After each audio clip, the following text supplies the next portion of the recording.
So Brian, welcome to the studio. Welcome to our fireside chat today. I'm excited to jump into our conversation, and thank you for coming today to share your story about breaking the silence of post-traumatic stress. But before we get started, if you would tell our audience about what you do at Phoenix Contact and a little bit about yourself. Sure, Wanda. I'm glad to be here. I think this is something important to talk about, about being open about our mental health struggles. Yeah. I'm BrianLinton. I've been at Phoenix Contact since October 2001. Nice. I actually started here as a value-add engineer, and a couple of years ago I transitioned to a project manager specialist role. So I have a wide variety of experiences here. Good. So one of the questions I want to start out with, we'll bring this into the conversation, is do you remember what is your earliest memory that you have in life, and how old were you? I think the earliest thing I remember is being at the beach. I want to say Virginia Beach. I might have been maybe I was probably about 6, because I remember a lot of American flag stuff, and that would have been right around the bicentennial time, so everything was all, red, white, and blue all over the place, bunch of, the star-spangled everything. And I remember my sister and I must have been playing on a playground or something, because one of us hit her head or something, and I remember someone having to run into a restaurant to try to get a cup of ice to put on the bump, because, kids do that a lot. Yeah. Yeah, and that's really a key point, is that kids do that a lot. And, thankfully, we have our memories to kind of refer back to things. And a lot of times it's thinking on the good things. But there are some moments throughout our life where our memory will switch on, and it'll refer back to maybe some trauma that we've experienced in life, or what they call post-traumatic stress disorder. Now, you and I talked before this, and what they're trying to do is remove the disorder piece, because that really kind of puts a stigma to those who are going through something, to say, oh, this is who I am, and that's really not the point. Tell us a little bit about that piece of it. Yeah, probably the best explanation I can give is when I came back from my deployment to Kuwait in 2006, I came back. I started having nightmares about some of the things I saw there. Even though my job there was to work on the port, in port safety, so we were in a relatively quiet area, but there was a lot of the vehicles that had been blown up, or obviously somebody was killed in. They would bring that back to the port for they might want to do like a more in-depth forensic investigation, or use parts off of the vehicles if the parts can be used, that kind of thing. So there's a section where those vehicles sat, and just seeing that every day. At the time, I didn't think much of it. I kind of felt bad that somebody may have died in that vehicle, but I didn't think too much about it until I came back and started having nightmares. And then I went to talk to a counselor at the vet center. For anybody that doesn't know, the vet center is actually affiliated with the VA, but it's more of a kind of like more of an outpatient thing. It's usually like more counseling, group meeting kind of things. I remember talking to the counselor there. He had told me that he had I forget how many tours, but he said he did multiple tours in Vietnam. Was exposed to combat in each one, and he said he came back and was perfectly fine. So he said it's just each individual person, and like how their brain is wired, how their I guess their personality, their makeup, that's really going to determine how you react to some kind of trauma, which I think is why a lot of mental health professionals are trying to get away from the calling it PTSD and call it PTS, because it's not really a disorder. It's just a unconscious reaction to an experience that we've had. Yeah. And I'm glad that you brought that up. And first of all, I want to thank you for your service, because you're welcome. That's just, we recognize that, and what all of our service personnel are doing for us across the world. So I want to make sure that that we appreciate what you did. and coming through that. What part of the branch of the service were you in? I was in the Army, Okay. about a total of just over 29 years between active duty and reserve. Good. And do they prepare you for what you're going to be facing? Do they provide some type of program, or just to kind of, I don't know, get you prepared for what may be coming? In 2000, I guess it would have been like late 2004 when we were starting to do our training to go overseas. Yep. No, they really didn't. They just, Yep. you kind of trained on what combat skills you might need. We did do like a lot of like scenario-based things, because it's not, it wasn't a traditional war like we think of, like, World War II or, World War I, where, we're on one side, the enemy's on the other, and we're fighting each other, on the front line somewhere. By 2000s, that's not the way warfare was fought anymore. It's all, I think they call it asymmetrical. So it's not, there's really no front line. So you're in the middle of a village. You might be, trying to talk to somebody. So that's why they did a lot of scenario-based things. But as far as what to expect, no. The military has started getting better, from what I understand. There's different programs out there. One that I'm actually certified through is called Warriors at Ease. Okay. What they do is they take a lot of yoga concepts, like mainly like meditation and deep breathing, and they've started teaching that to our service members, so that way they can kind of,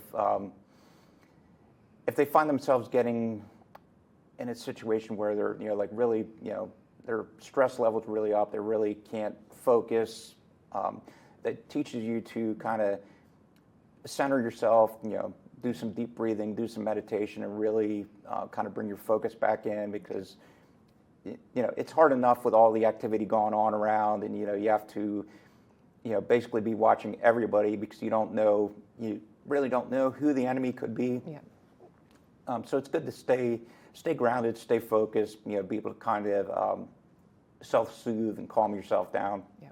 And the reason I wanted to, that I appreciate you sharing your story and wanted to really focus on breaking the silence of post-traumatic stress and trauma is based on something that you said there wasn't really anything that they did to prepare you for what you may see or what you may go through. And that's really the key point about trauma, is something happens, and post-traumatic stress can happen to everyone. We see it a lot and we hear it a lot from our military personnel, from our healthcare personnel or individuals, but it can really happen to everyone. And a lot of times, there's nothing in life that prepares you for going through that trauma. It's what you learn from that trauma, or how you come through that trauma and that post-traumatic stress, that really, I think, sets you up for life. And that's the one thing I really wanted to focus on here, was that things happen, some really unfortunate things can happen, but they don't have to keep us in kind of a pit, so to speak, that there are ways and there are things to do to get them out of it. But it's the silence, and we're gonna talk about that in just a little bit. But the reason I asked you the question about, do you remember your earliest memory, is, we had talked through, I'd shared with you, my earliest memory was 2.5 years old. We were at the beach.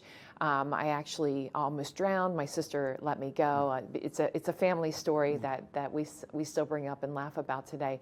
But it was so traumatizing for me that today, as much as I love the beach, I still don't get into the ocean. I may get into my knees, but through that trauma is what led my parents to make sure that we were trained to know how to swim. They never kept us from the ocean.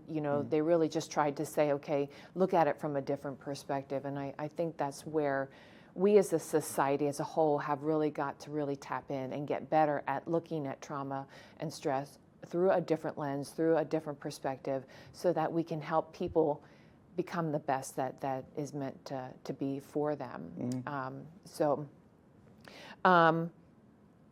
you shared your time in Kuwait, and then you'd also talked about, it sounds like you had some resources when you came out of the military in going through that process. Tell us a little bit about that. I know you talked about the VA.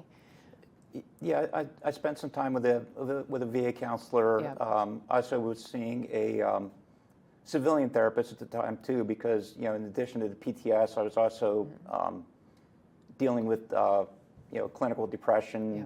And usually with depression, you get anxiety along with it. So I kind of had this whole thing of the PTS, the depression, the anxiety, all kind of all flaring up all at once. Yeah. And so I really needed a lot of help. Saw the VA counselor. I had my civilian therapist. They're both really good. And I was also on medication too, which I actually still take. Yeah. Tell us a little bit about what you were going through mentally, because that's really where trauma and post-traumatic stress falls into place. It's really, a lot of it is mental, a lot of it is anxiety. So what are some things that maybe you experienced from a mental a mental perspective? For me, the PTS trauma kind of usually manifested itself in nightmares. It would be more like a middle of the night thing that I just wake up just completely soaked from head to toe in sweat just from remembering some of these experiences, and that's really where the therapy helped with that, to kind of talk through some of that and really learn some coping skills that work for me. I think it was the civilian therapist I was seeing at the time told me something that I still remember to this day. She said, "We can't control what happens to us in life, only our reaction to it." Yeah. Which now I'm like, well, yeah, of course that makes sense. But at the time, that was just some mind-blowing, profound thing. Yeah. Was it easy for you to get help on your own after you came out of the military, out of your situation in Kuwait, or did you find that you had other people kind of stepping in saying, "Hey, Brian, I think you need to, talk to somebody"? It was probably a combination of both. Okay. That I kind of knew, I knew I needed to talk to somebody, and I did have people saying, "Hey, you should probably go." You might want to think about going to talk to a counselor or somebody like that. Yeah. Because I think even since that time, I think we've come a long way as a society of more of an acceptance of our mental well-being. I know I've been told several times now that that it's very brave what I'm doing about speaking openly about my mental health. To which usually I'll reply something like, "Thanks," but that's to me that's a weird reaction. Like if I was talking about I need to go in for a triple bypass surgery next month, to fix my heart. Yeah. People are just going to say, "Oh, good luck," and they're not going to say, "Oh, how brave of you to talk about your your physical health." Yeah. It's still we're getting better, but it's still there's still a little bit of a stigma to mental health. Yeah. Yeah, and I'm glad that you mentioned that about being brave, because it's you are correct. I mean, that is an odd thing to say, but and I'll share personally. I've gone through some things where maybe got a little stuck in my head and said, I'm the only one going through this. No one's going to understand. No one's going to want to hear, or they're going to think I'm for lack of better words, crazy, a little weird or whatever. But once you take the time to step away from that wording, and I think a lot of it, what we as a society still have to learn is the wording part of it. Instead of saying, "Wow, Brian, you were so brave," maybe start out by saying, "Brian, that's great. Good for you. Good for you for taking the time to focus on you."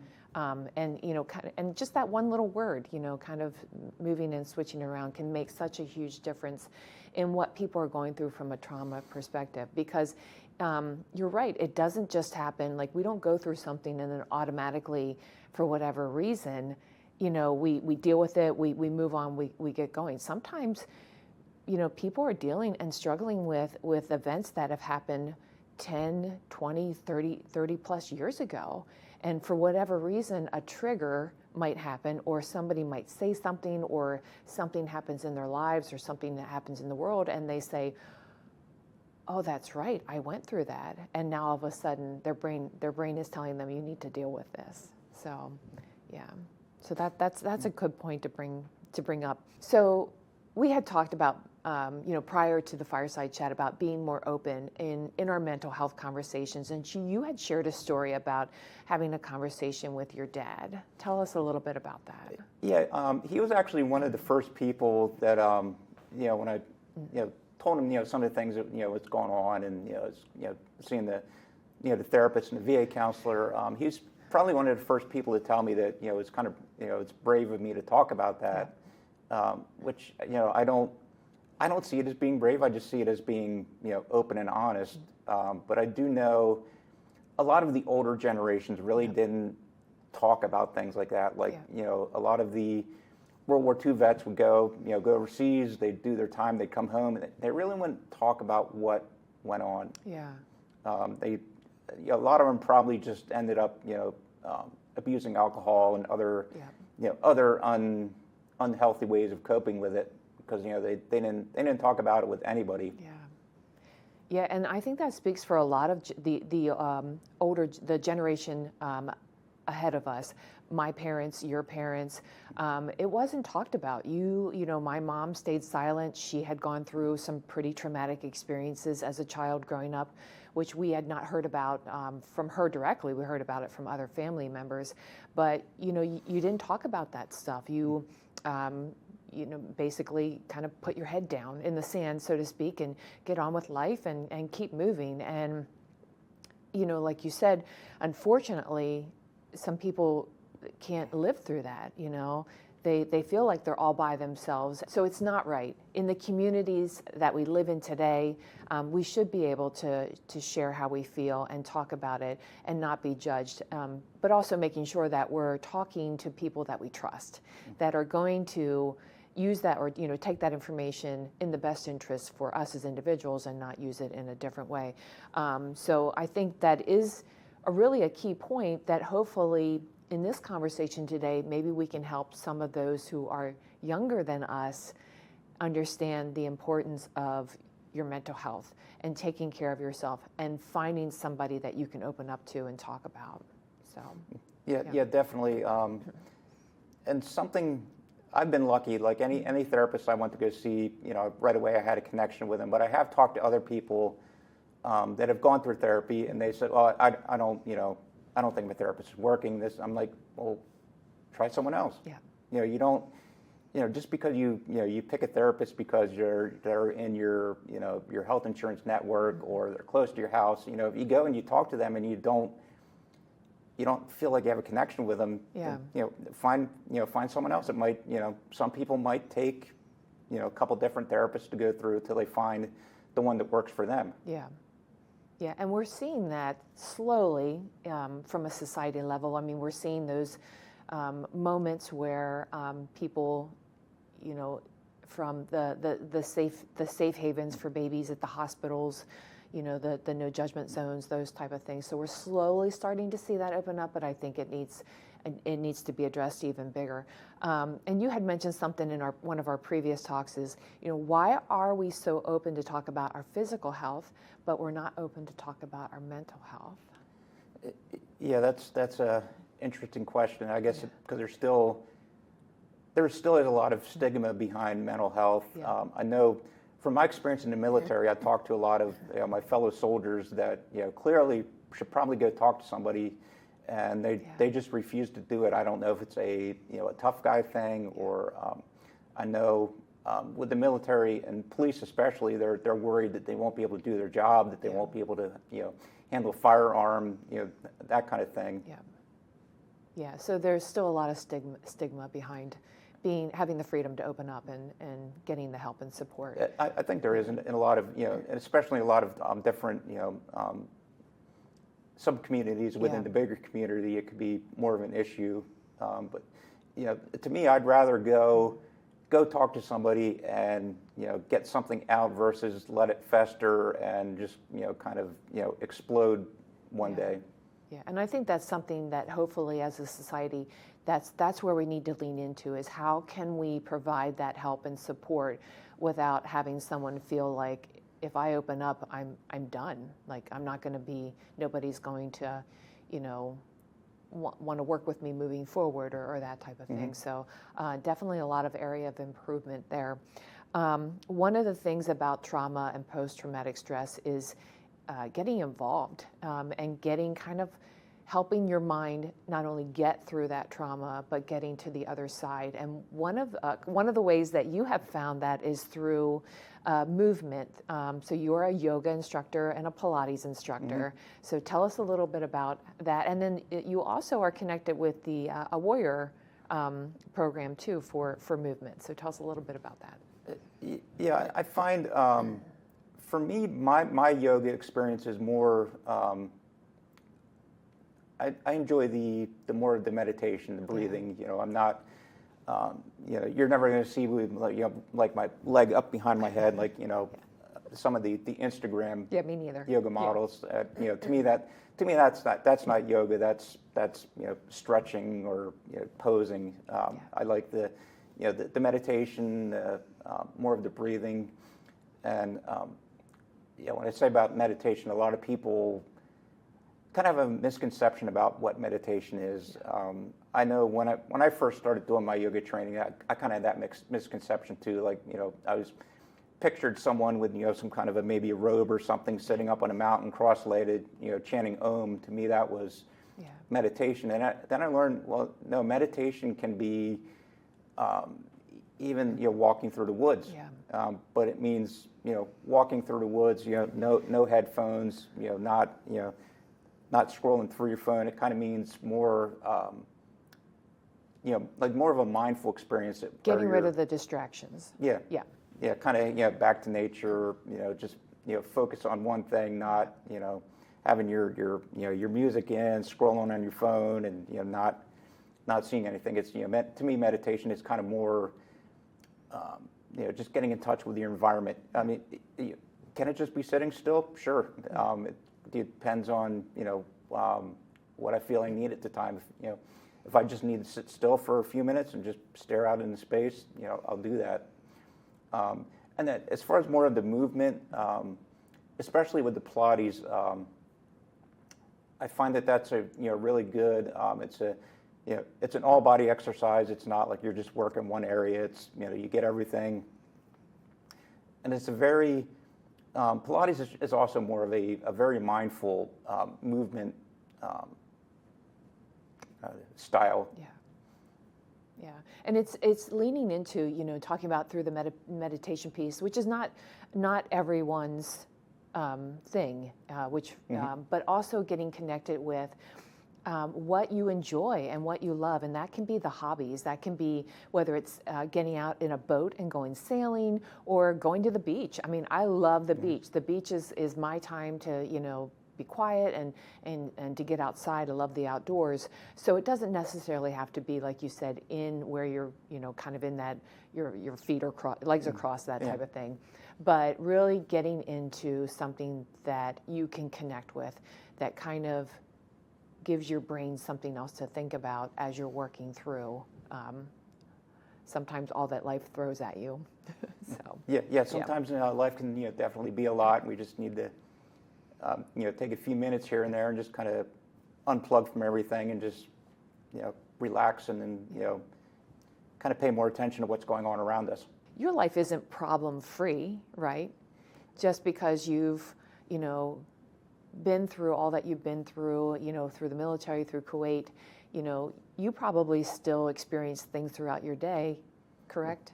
Yeah. I mean, I think we all do. Kind of going back to the earlier conversation about, the older generations, I think a lot of the nostalgia for the 1950s isn't because a lot of the things that are happening now didn't happen. It's that nobody really talked about it. So if you didn't talk about it, it didn't happen, even though it was happening, you just didn't talk about it. Yeah, and that's so key.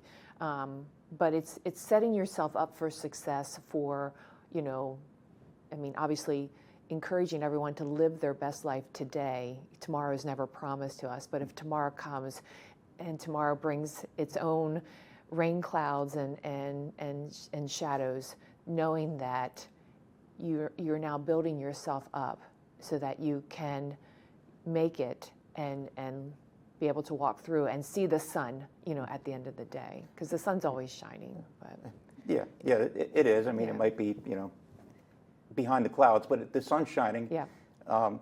Another thing I was told by a therapist once is that a lot of what I learned is like a toolbox. That you might, some people might have the giant mechanics toolbox at home. Someone might have the couple screwdriver and plier or something in the junk drawer. But it's kind of about building your toolbox, because I know, am I perfect? No, nobody is.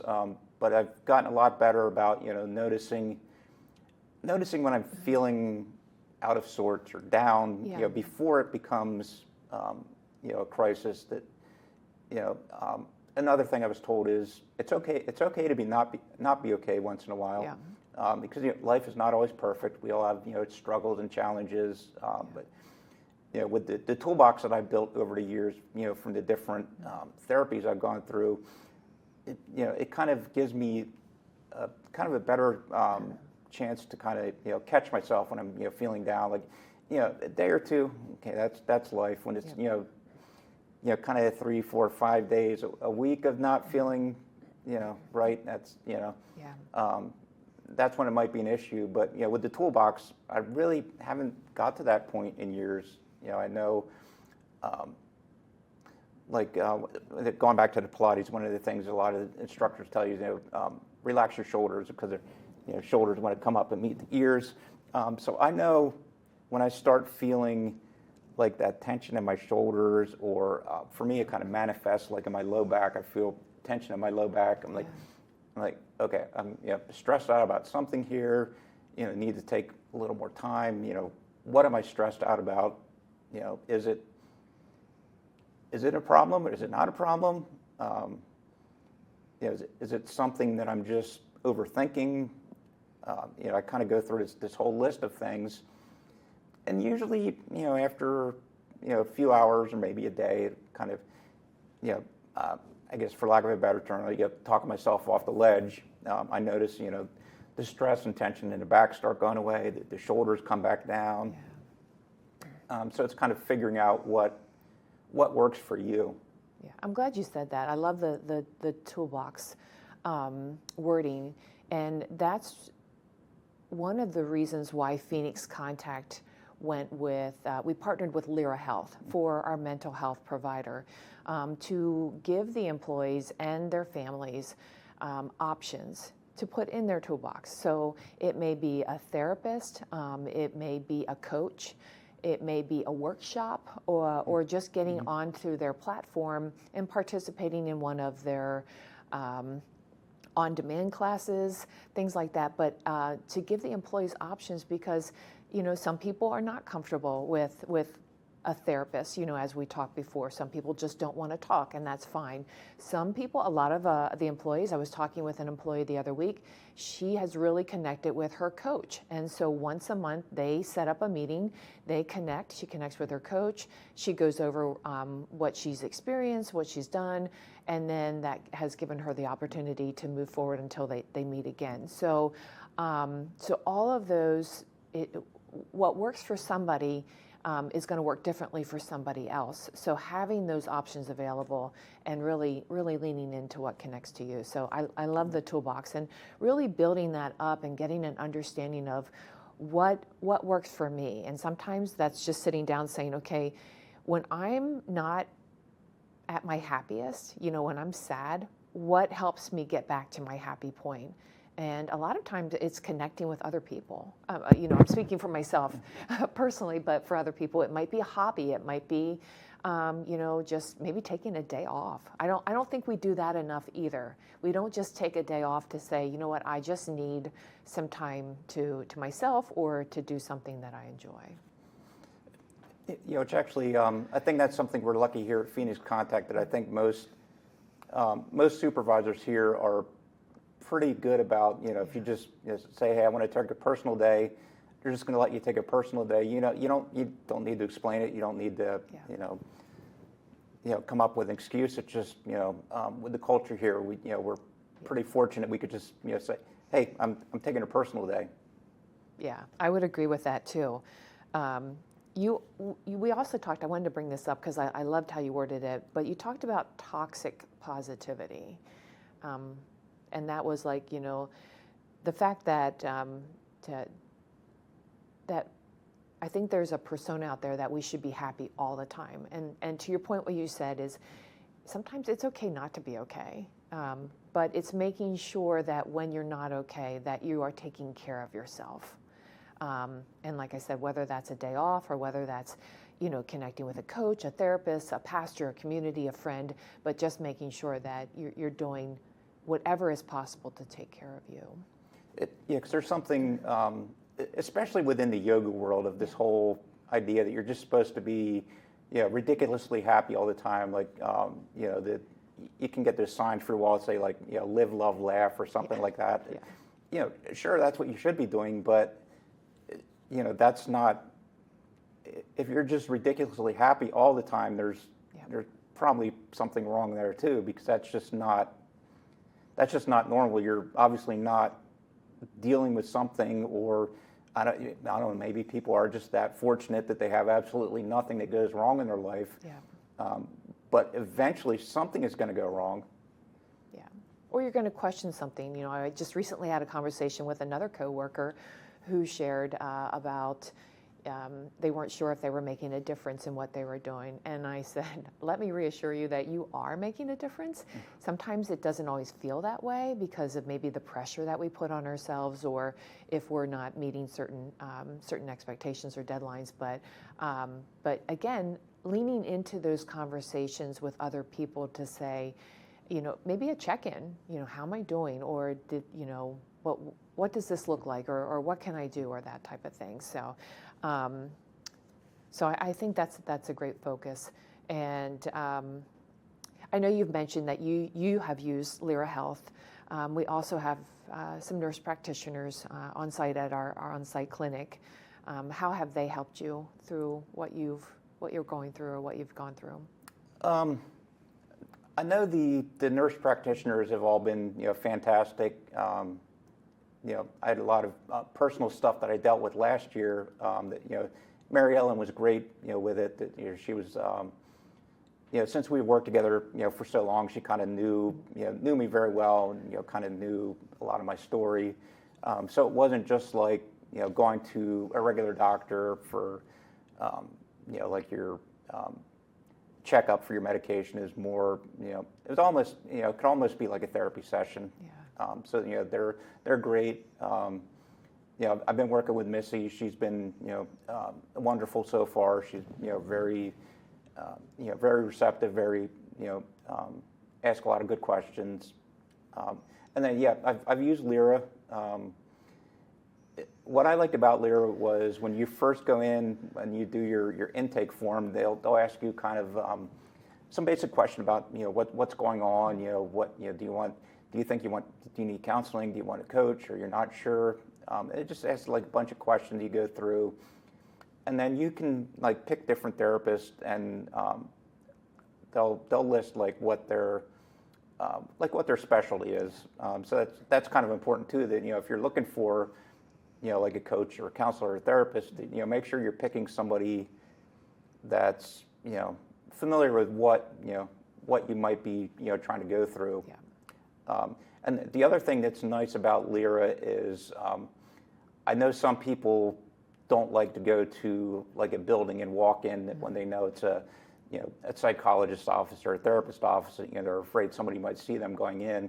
And with Lyra being all online, you can just take your computer. A lot of sessions I did on my phone. You can do it on your phone. So you just wherever you are, you can go to therapy. In your own privacy. Yeah, which is good. Good. What advice or encouragement would you give to someone who is currently going through maybe some trauma or some post-traumatic stress? I would say somebody that's going through trauma, Um, I would start talking to someone right after the event happens. Like, you never know when something traumatic is going to happen. It could be, driving home from work today, and there could be a terrible accident in front of you, and you're, the first one there, and you witness it. And there's, could be, lots of people hurt. I would say, right after that, go, seek out, some kind of a counselor or therapist. Kind of explain what happened, and maybe start talking through what you saw at that time versus, waiting, for months or even years for something to start popping up. Yeah, I think that's a really good point, because even talking it with a a close friend, or like I said, someone within a community, getting that out right away. You typically tend to hear that other people have gone through it, or somebody else can relate to that and say, here's what I was able to help get the support I needed through that, or that type of thing. So I think that's a great point. Is the sooner you can kind of recognize it, deal with it, then you don't have it. It's not quite as uneasy or hard down the road. So. Yeah, I mean, you still might have, like for me, Yeah. I was having the nightmares and that kind of thing. That still might happen, but maybe if that does happen to you, by that time you've been given some tools that might, kind of help you be able to kind of work through that. Yeah. So Pilates instructor, yoga instructor, you do a lot. You work in the engineering field. There's a lot going on there. You're also very much into scuba diving. Oh, yeah. What are some things, what's your next big thing that you would love to do down the road or in the future? I really don't have a next big thing. It's just kind of more, just keep doing what I'm doing. Kind of keep up with it, because with the scuba diving especially, there's always like some next level. You do the beginner certification, you can go to advanced, different levels. I finished my instructor training last year, so I'm an instructor. Nice. A scuba instructor. And then with the instructor, there's different levels of instructor. You can go into like a staff instructor, where then you're going to teach other people how to teach scuba. Yeah. So it's always something more. Well, it sounds like you're doing the best that you can for whatever is best for you, to take care of you, which is awesome. Yep. And sometimes that's the next big thing, is really just living each day and taking care of yourself, and really just tapping into thriving in life instead of just trying to fight through it. Yeah, thriving instead of just surviving. Yeah, so good. Well, Brian, thank you for sharing your story today. Again, truly grateful. This is a message that I really feel that we need to get out there, and we do need to break the silence and the stigma behind it. Living with any kind of trauma can be a lonely and isolating experience. Despite this, many individuals who suffer from traumatic experiences or post-traumatic stress remain reluctant to talk about it for fear of being judged or misunderstood by those around them. It is time we break the silence and stop ignoring the fact that post-traumatic stress and trauma is just a condition, and it is not who you truly are. We want to encourage you to get the support you need for yourself and your loved ones, whether through professional services such as counseling, a church or pastor, group therapy, or through connecting with others going through the same situation. Having support from others you can trust can make a huge impact to going from just surviving life to a thriving life, and being the best at being you. Take care of you, take care of your mental health, because you are worth it. Thank you.